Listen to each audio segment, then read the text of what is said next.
amigos da TV Justiça, é hora de conferir os destaques da semana entre os julgamentos do plenário do Supremo Tribunal Federal. Claro, aqui na TV Justiça.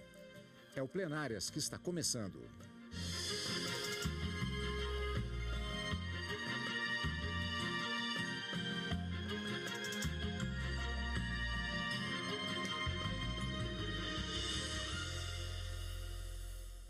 Hoje com os principais momentos das sessões dos dias 29 e 30 de junho e 1º de julho de 2016. Gisele, temos uma sessão a mais porque, como acontece normalmente ao final do primeiro semestre do ano, nós temos a sessão da quarta e da quinta-feira e quando há possibilidade, como aconteceu dessa vez, tivemos a sexta-feira, já logo em seguida, embora tenha sido já no dia 1º de julho, o encerramento do primeiro semestre de 2016. Então tivemos julgamentos, tivemos números caracterizando a gestão durante todo este primeiro semestre deste ano de 2016. É verdade. Nessa última sessão, inclusive que aconteceu na sexta-feira pela manhã, o Supremo Tribunal Federal, inclusive, acabou encerrando os trabalhos do primeiro semestre. E na quarta-feira, nós tivemos a oportunidade de um julgamento numa ação direta de inconstitucionalidade relatada pelo ministro Luiz Fux, em que se questionava a questão dos cortes orçamentários na Justiça do Trabalho. A ANAMATRA entrou com uma ação direta de inconstitucionalidade questionando 90%, houve um corte de 90% nas despesas de investimento e de quase 25% nas despesas de custeio no que diz respeito ao orçamento da Justiça do Trabalho. A Justiça do Trabalho encaminhou uma proposta orçamentária, mas no momento em que ela foi votada pelo Poder Legislativo, houve esses cortes, conforme eu mencionei. E aí a decisão que acabou prevalecendo foi a do ministro Luiz Fux, no sentido de que essa ação direta de inconstitucionalidade deveria ser julgada improcedente. A gente teve também um voto divergente nesse julgamento, que foi do ministro Celso de Mello, que é o decano do Supremo Tribunal Federal, que ele entendia que esses cortes eram injustificáveis, que eram desarrazoados, até porque a Justiça do Trabalho foi quem teve o maior corte em relação aos demais ramos da Justiça brasileira. No entanto, o voto que acabou prevalecendo, que foi acompanhado pelos demais ministros, ficaram vencidos o ministro Celso de Mello, o ministro Ricardo Lewandowski e a ministra Rosa Weber, e acabaram, então, prevalecendo o voto do ministro relator, ministro Luiz Fux, acompanhado pelos demais ministros, no sentido de que essa ação deveria ser julgada improcedente, porque o Poder Legislativo, de acordo com a sistemática prevista na Constituição Federal, é quem tem a competência para analisar, para aprovar as leis orçamentárias de um modo geral. Embora exista essa previsão de que o Poder Judiciário possa esboçar aquilo que ele pretende, na verdade, atingir em termos de leis orçamentárias, a palavra final cabe ao Poder Legislativo. Então, na quarta-feira, nós tivemos esse caso que foi julgado, essa ação direta de inconstitucionalidade, e, de um modo geral, todo o semestre foi um semestre muito bem movimentado, realmente, conforme você falou, e nós tivemos inúmeras decisões importantes, tivemos audiência pública, tivemos temas com repercussões gerais reconhecidos, então, que foram julgados, e com isso o Supremo acaba, na verdade, julgando temas importantes e liberando processos que estavam, na verdade, sobrestados, aguardando o julgamento da Suprema Corte.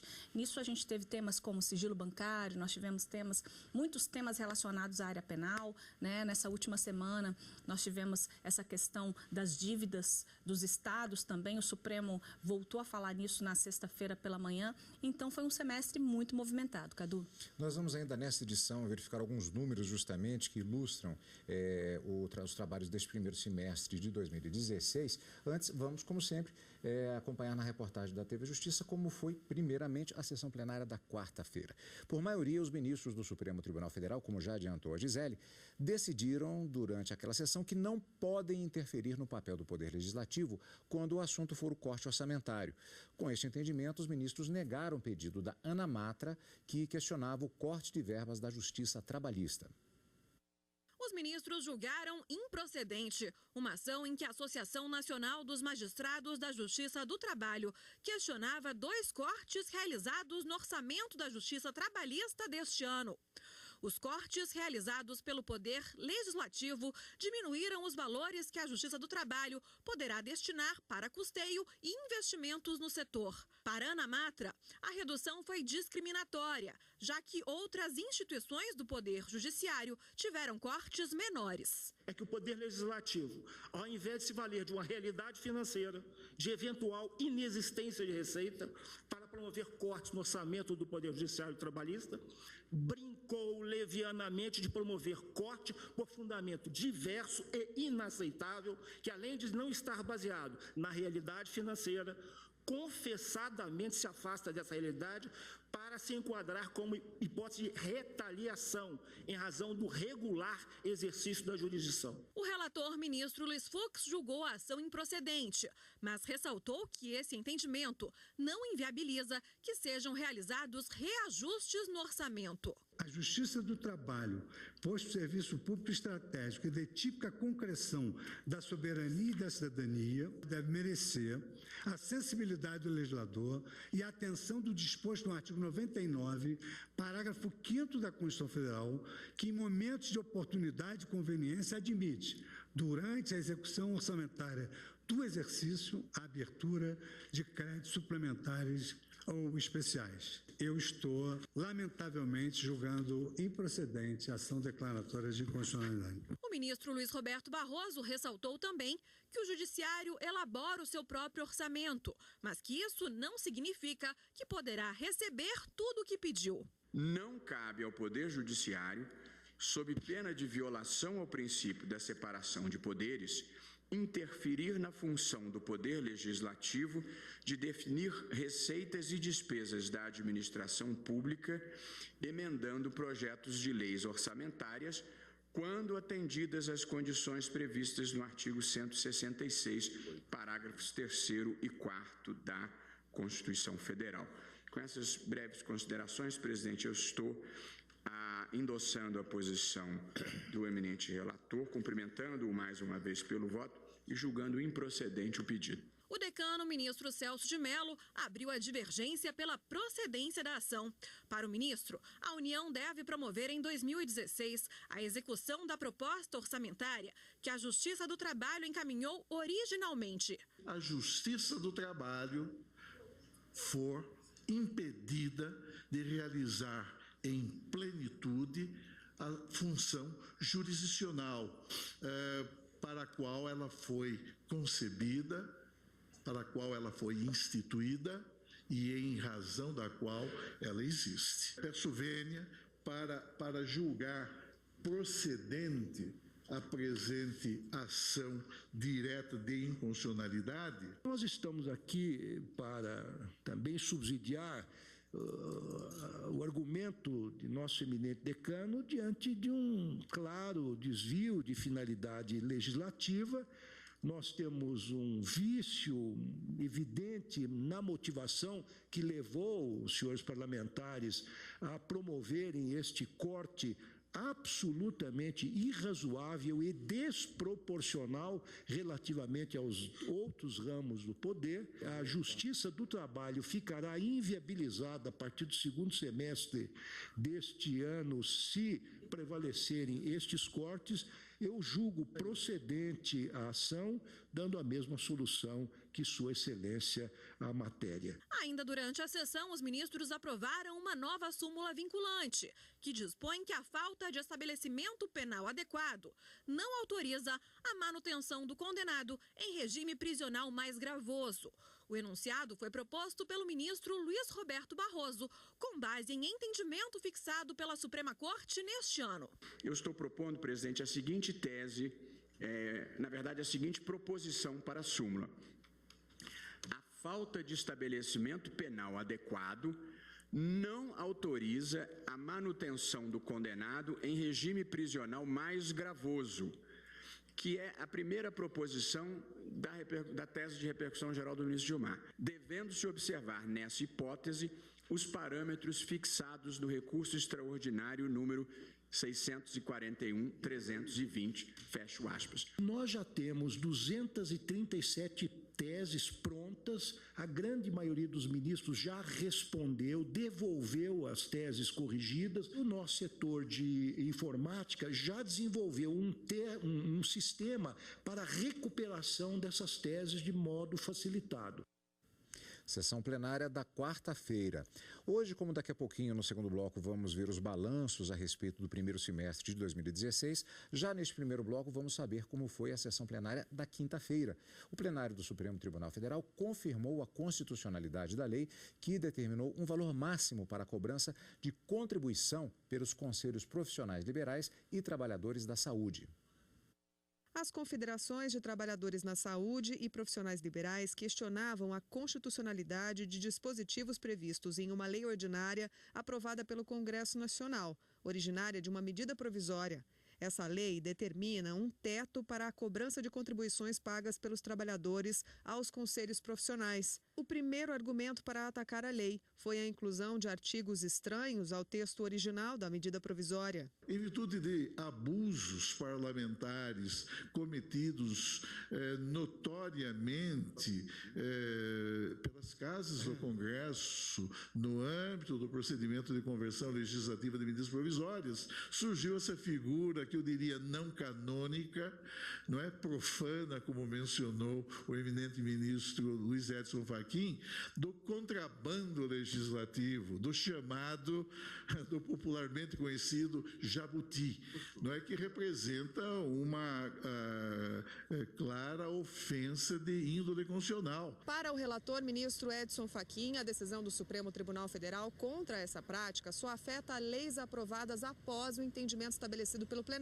que foi em outubro do ano passado. Mas a lei questionada nas duas ações diretas de inconstitucionalidade é bem mais antiga. Foi aprovada em 2011. Além disso, as confederações apontaram a necessidade de uma lei complementar por tratar de matéria tributária. O relator discordou, já que a Constituição não prevê essa necessidade desse tipo de lei para contribuições sociais de categorias profissionais. Nessa linha se manifestou também o ministro Ricardo Lewandowski. A Constituição da República não reserva a lei complementar a instituição de contribuições sociais de interesse de categorias profissionais ou econômicas, a que se refere o caput do artigo 149, e, portanto, não vejo também aqui nenhuma colisão com o artigo 62, parágrafo 1º, inciso 3 da Carta Maior. Essas normas aqui atacadas apenas fixam valores de anuidades aos conselhos profissionais, a sua cobrança judicial, a taxa de anotação de responsabilidade técnica, dentre outras matérias. Por fim, a lei foi questionada porque impor um teto para a contribuição seria um desrespeito à capacidade de pagamento de cada profissional. O relator também não concordou. O Poder Legislativo, no caso, atendeu à capacidade contributiva dos contribuintes ao instituir esse tributo. Em relação às pessoas físicas, estabeleceu na lei impugnada razoável correlação entre a desigualdade educacional, níveis técnicos até R$ 250, nível superior até R$ 500 e a provável disparidade de rendas auferidas do respectivo labor. Por maioria, os ministros entenderam que a Lei 12.514 de 2011, que fixa valores de anuidades cobradas de trabalhadores da saúde e profissionais liberais, é constitucional. No final da sessão, o ministro Marco Aurélio pediu vista das duas ações diretas de inconstitucionalidade e de mais um recurso extraordinário que tratava de tema semelhante. Com isso, a matéria deve voltar ao plenário após o recesso do Judiciário, voltando, portanto, em agosto. Agora, Gisele, a questão da tese, que inclusive foi proposta pelo ministro Roberto Barroso. Como é que ficou essa questão? Eles não decidiram porque, na verdade, optou-se por aguardar o julgamento, exatamente deste recurso extraordinário e das outras duas ações diretas de inconstitucionalidade, em que o ministro Marco Aurélio acabou aí pedindo vista. Então, houve uma decisão, Cadu, em relação ao recurso extraordinário que tratou sobre a questão da anuidade acima da previsão legal. O Supremo Tribunal Federal, em relação a este caso, o recurso extraordinário 704.292, entendeu que conselhos profissionais não podem fixar anuidade acima da previsão decisão legal. Esse foi um julgamento concluído, foi uma decisão por maioria, o relator foi o ministro Dias Toffoli. Em relação aos outros casos, inclusive que se discute a cobrança, a validade da cobrança da taxa para a emissão da ART, que é a anotação de responsabilidade técnica, aí em relação a esses casos, houve esse pedido de vista do ministro Marco Aurélio, e então a definição da tese da repercussão geral em relação ao recurso que efetivamente chegou a ser julgado. E a conclusão do julgamento do outro recurso extraordinário e das duas ações diretas de inconstitucionalidade ficará para uma próxima oportunidade, ocasião em que o ministro Marco Aurélio deverá apresentar o seu voto vista. Depois do intervalo, você vai conferir como foi a última sessão plenária do Supremo Tribunal Federal neste primeiro semestre de 2016. E vai ver também quais foram os números que marcaram este primeiro semestre, daqui a pouquinho aqui no Plenárias.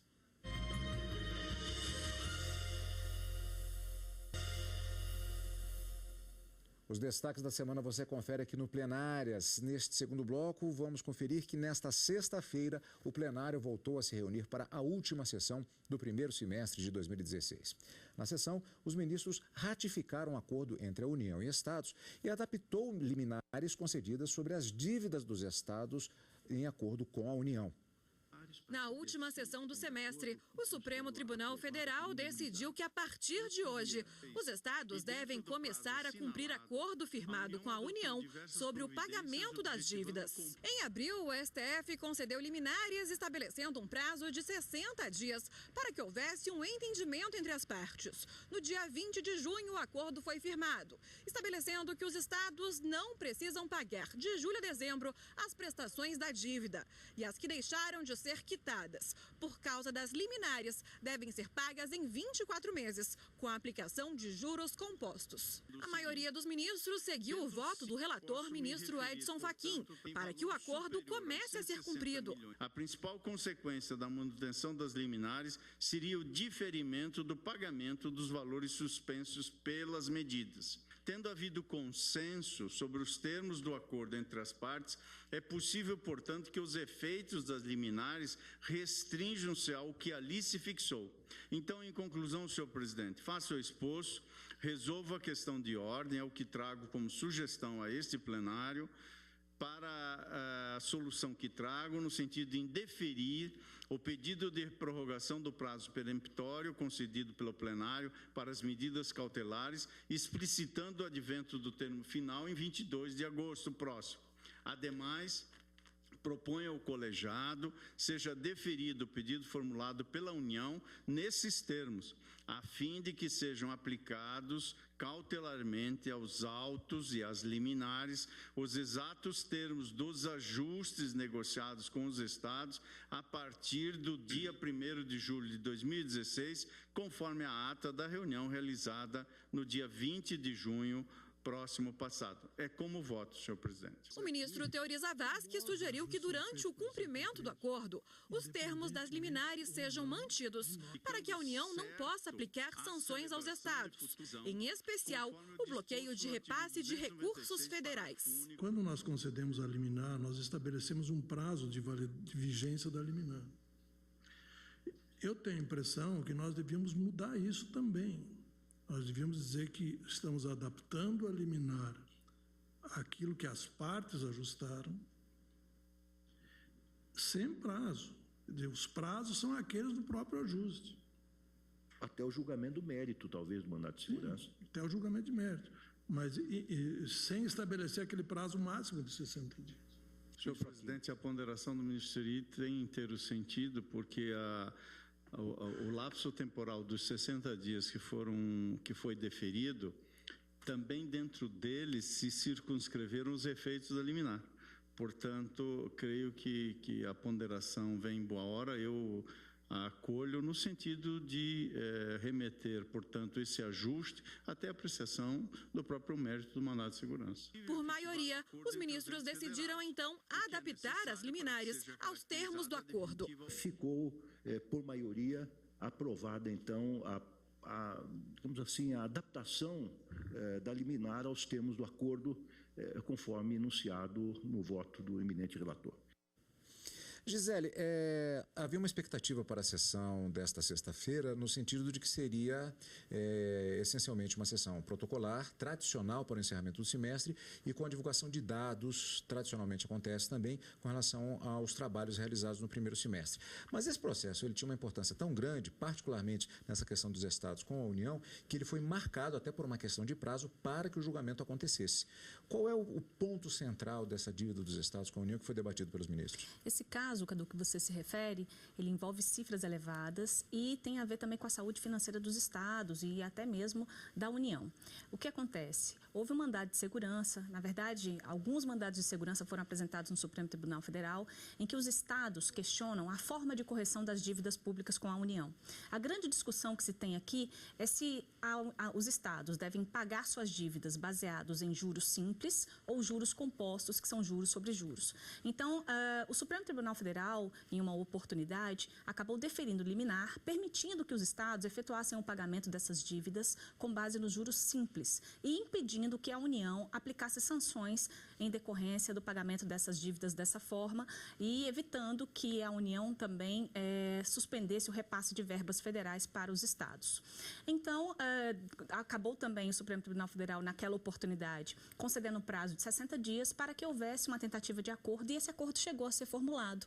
Em 20 de junho, houve um acordo entre a União e os estados e eles formalizaram um acordo e houve um pedido, então, da União, numa questão de ordem, né, trazendo aqui ao Supremo Tribunal Federal os termos desse acordo que foi entabulado e solicitando ao Supremo que passasse a adequar a liminar que havia sido concedida aos termos desse acordo. Então, na última sessão, que acabou sendo uma sessão de julgamento também, houve então essa questão de ordem analisada, foi um julgamento que acabou por maioria prevalecendo o entendimento de que deve ser realmente feito esse ajuste, né, daquela liminar que havia sido concedida. Ficou vencido o ministro Marco Aurélio. Então, de um modo geral, passa a valer a partir de 1º de julho todos os termos do ajuste, né? Os estados vão ter um prazo de 20 anos para poder pagar as dívidas. As dívidas também que foram aqueles valores que acabaram sendo pagos, né, a menor por conta das decisões liminares, eles vão ter um prazo de 24 meses para efetuarem o pagamento dessa diferença. Então, e tudo isso vale a partir do dia 1º de julho. Então, houve uma adaptação, uma adequação dos termos da liminar com os termos do acordo. Bom, sessão plenária da sexta-feira, portanto, que caracterizou justamente este julgamento, que fez até, inclusive, com que o ministro Ricardo Lewandowski, que já havia preparado um discurso, na verdade, com os números relativos ao balanço do primeiro semestre de 2016. O ministro falou rapidamente a respeito de alguns desses dados, já tendo encaminhado, inclusive, devidamente estes números. E na tarde da sexta-feira foi divulgado este balanço dos processos julgados pelo Supremo Tribunal Federal no primeiro semestre de 2016. Nas 41 sessões plenárias entre fevereiro e junho, os ministros do Supremo julgaram 1.501 processos. Segundo o balanço divulgado hoje pelo presidente da Corte, ministro Ricardo Lewandowski, desde o início do ano, foram protocoladas mais de 46 mil ações, sendo 5.838 originárias e 40.750 recursais. Mais de 38 mil processos foram devolvidos à origem ou arquivados. E o número de acórdãos publicados chegou a 7.884. Os ministros proferiram mais de 52 mil decisões monocráticas e em 20 sessões, as duas turmas do STF julgaram mais de 6 mil ações.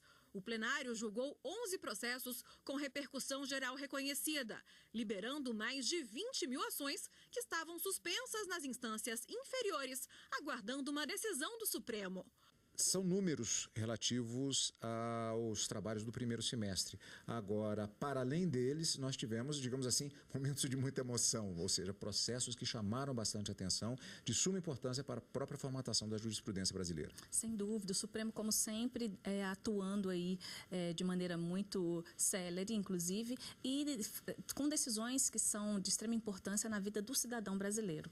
Nós tivemos, por exemplo, o julgamento de um habeas corpus que definiu que o tráfico privilegiado, que é uma figura prevista na lei de drogas, não tem natureza hedionda. Isso acaba impactando a questão dos presídios, até porque o público maior aí de pessoas envolvidas com esse tipo de ilícito são mulheres e que agora podem ter benefícios que antes não eram concedidos por conta dessa equiparação que foi julgada inconstitucional pelo Supremo Tribunal Federal.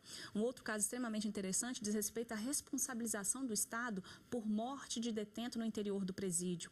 A possibilidade também, Cadu, de cumprimento da pena após decisão de segunda instância também foi uma decisão extremamente importante no Supremo Tribunal Federal. E nós tivemos também aquele caso em que o fisco ele tem a possibilidade de acessar os dados bancários, independentemente de autorização judicial. Então, essa possibilidade, né, de acesso do fisco aos dados bancários do cidadão também foi uma decisão extremamente significativa. A questão da pílula do câncer, em que o Supremo Tribunal Federal suspendeu a eficácia de uma lei que permitia a utilização, fabricação e manuseio, né, da pílula do câncer. Isso também foi uma decisão extremamente importante e inúmeros outros casos, né, que nós não temos oportunidade de mencionar todos aqui. Então, o Supremo Tribunal Federal bem atuante durante o primeiro semestre de 2016. Pois é, Gisele, muitos momentos que tivemos a oportunidade de acompanhar no plenário do Supremo Tribunal Federal. Foi a última sessão do primeiro semestre, agora temos o recesso do Judiciário e durante todo o mês de julho você terá a oportunidade de rever estes julgamentos que a Gisele acabou de se referir agora, que foram destaque durante o primeiro semestre e outros também durante todo o mês de julho. E no mês de agosto nós voltaremos com as transmissões ao vivo. Gisele, muito obrigado pela sua participação. Eu que agradeço. E vamos voltar, portanto, nas transmissões ao vivo, os trabalhos continuam da TV Justiça, as transmissões, portanto, a partir do mês de agosto, agora iniciando os trabalhos do segundo semestre de 2016. Obrigado pela sua companhia durante todo esse semestre, esperamos você no mês de agosto e agora em julho com as reprises e continue conosco na TV Justiça.